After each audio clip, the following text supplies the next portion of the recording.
Hello, I'm teacher Kelly. As you may already know from my channel, I am an interviewer for iTutorGroup, but I also recruit and mentor for many other companies as well.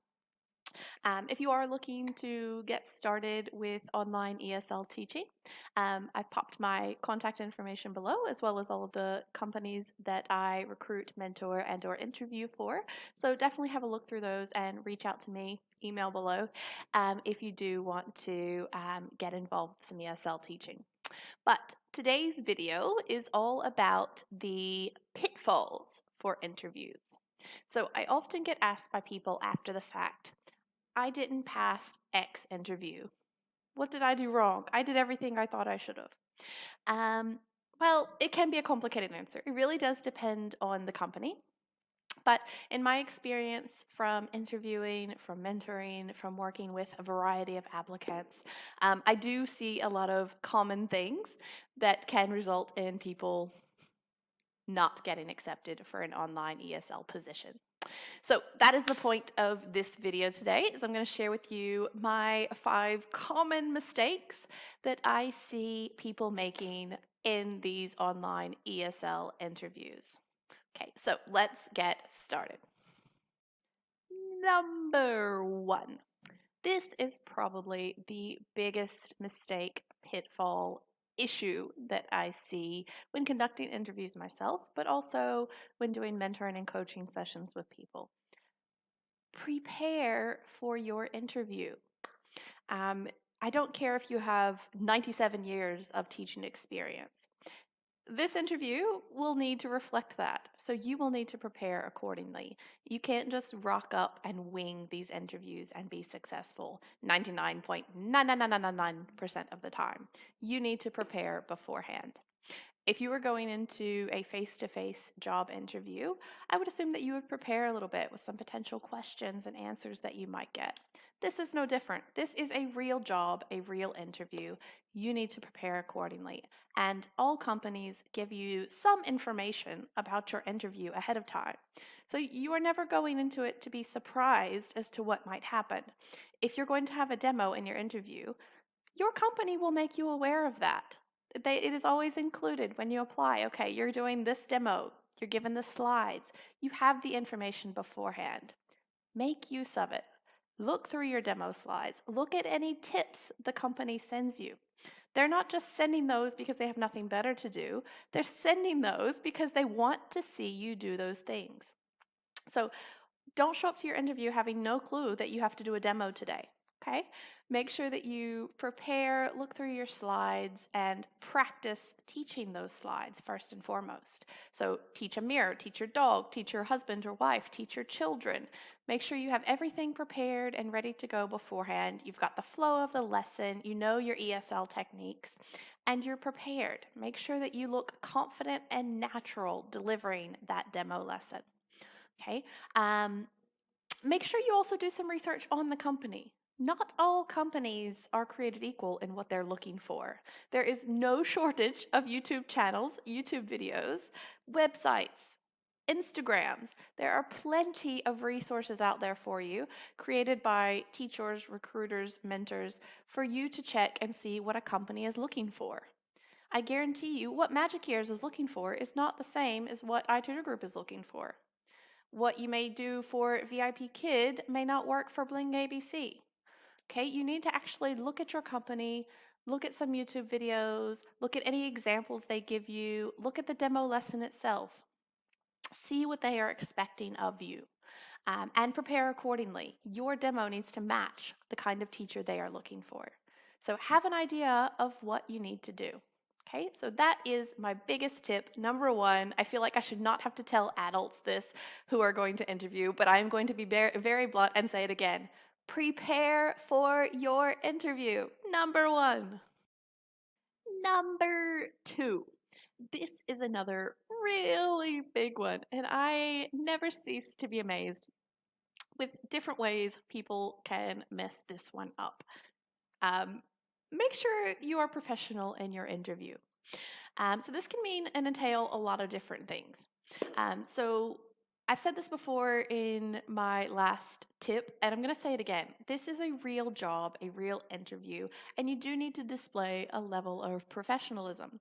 Just because you're applying to work from home does not mean that your interviewer wants to see you lounging on your couch or in your bed with your laptop on your lap, moving about and things like that. You need to set up professionally. So a few tips for that. Make sure that you set up at a table or a desk or somewhere where your laptop's not going like this during the entire interview. Make sure that you have a presentable background behind you. I can assure you no interviewer or company wants to see your dirty laundry, your roommate, your husband, anything like that. Okay, try to have a wall behind you. It doesn't need to be perfectly decorated or set up for teaching, but it does need to look presentable and professional. Dress appropriately. I recommend covering your shoulders, so don't do what I'm doing now.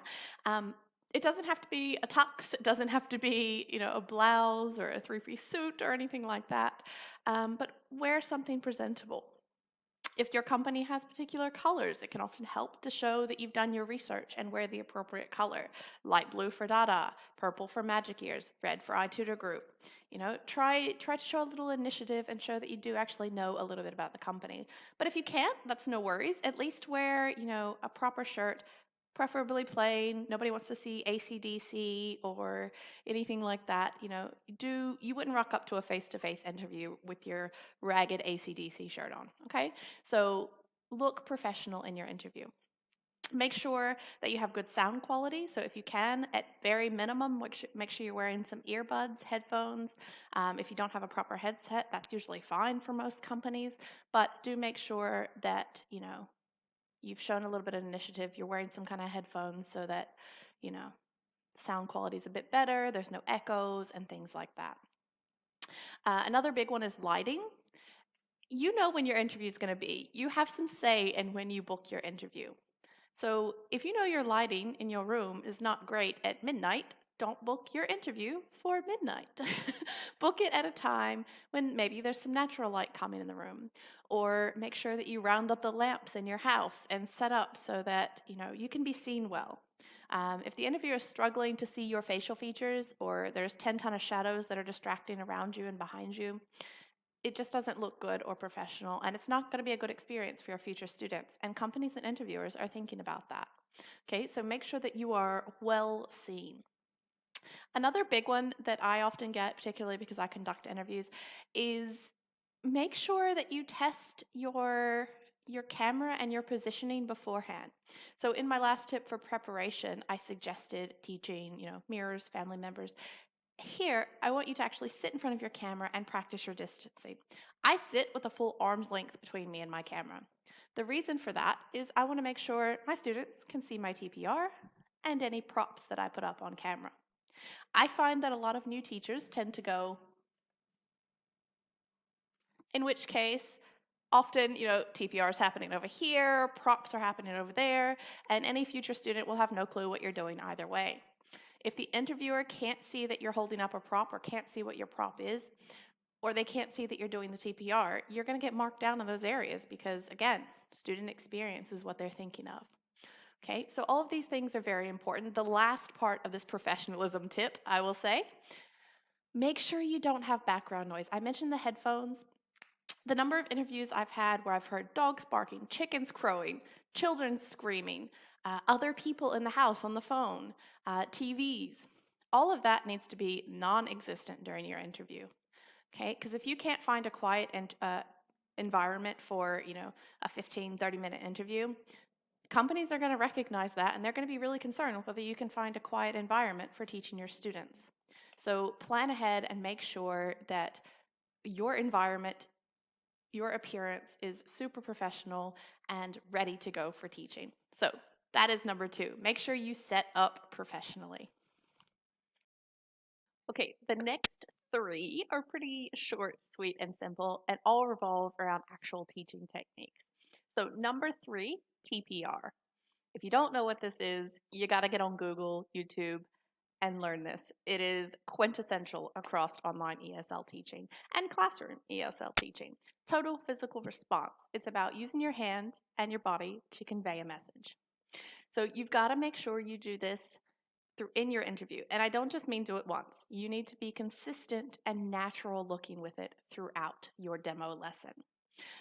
Most of these demo lessons are aimed at beginners, so they do really want to see that you can use your hands to guide your student. So when you want a student to repeat, when you want a student to focus on your pronunciation, when you're asking a question, when you're teaching the word bird. Okay, there's tons of different ways that you can demonstrate that you know how to use TPR.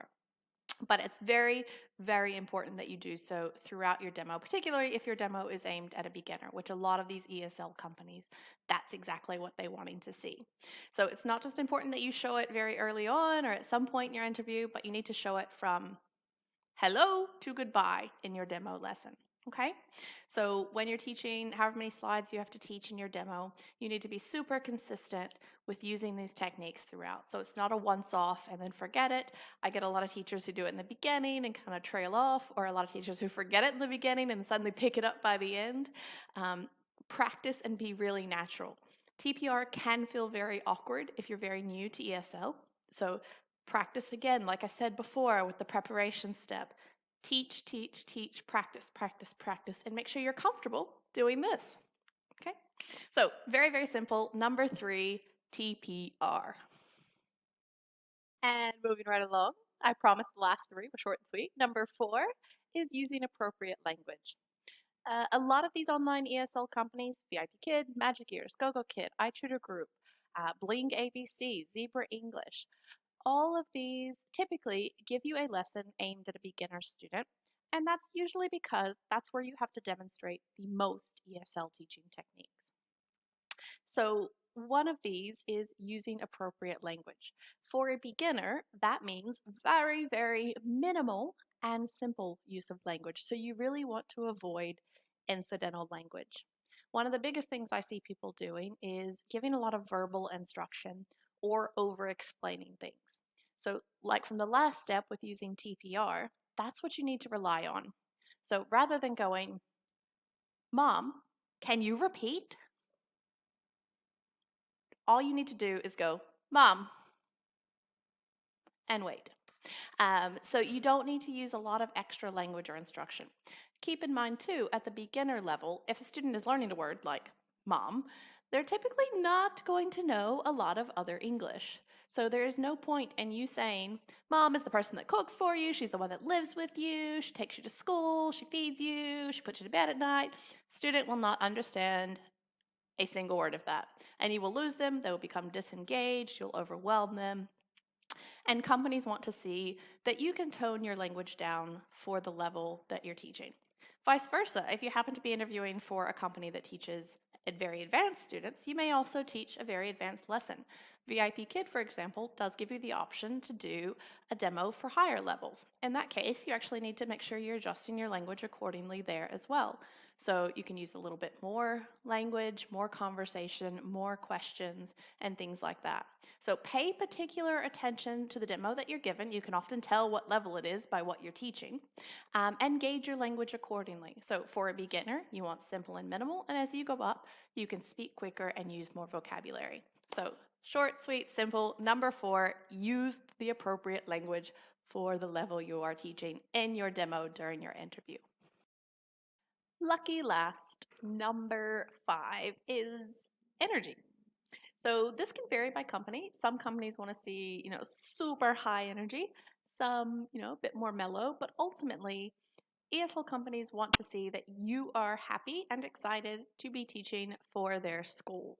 Not monotone, not, low enthusiasm. Ultimately, you have to be teaching a student who is 10,000 miles away from you on a screen this big. Your little box on the screen has to be somewhat engaging or exciting. So in your demo, you need to demonstrate that you have that level of energy and excitement to keep a student motivated. Okay, so keep a smile plastered on your face. Give lots of praise, encouragement, celebrate. It's not just as simple as going, good job, and moving on. You need to put some enthusiasm in it. Good job. Show that you're a bit excited and enthusiastic and happy to be teaching. I can't say that enough. You don't have to be bouncing off the walls like you just had 10 ton of sugar, but you need to actually show that you are enthusiastic. So very simple, very straightforward. A lot of people just don't do well in some of these interviews, maybe because they're nervous, maybe because, they just didn't practice that kind of element of it. But you really need to show your personality to be fun, to be engaging. Like I said, lots of smiles, lots of encouragement, and, make it interesting. If you're boring, you're going to lose your students, and companies want to see that you can keep their students engaged. So number 5, super simple, show that you can be good, high energy throughout a demo lesson. And ta-da! That is all 5 of the pitfalls and mistakes that I typically see happening in ESL online teaching interviews. So try to avoid them. Okay, prepare, have a good setup, use TPR, use appropriate language, and have good high energy. Super simple, super straightforward. Again, I recruit, mentor, interview for a number of companies. All of that information is below. I'm trying to put new content up constantly on my channel, so feel free to click subscribe to get on board with all of that. If you are looking for an ESL company, pop into one of my links below, and definitely feel free to reach out to me via email or message me on Skype, and I'm happy to connect and help you get started. Thanks for visiting.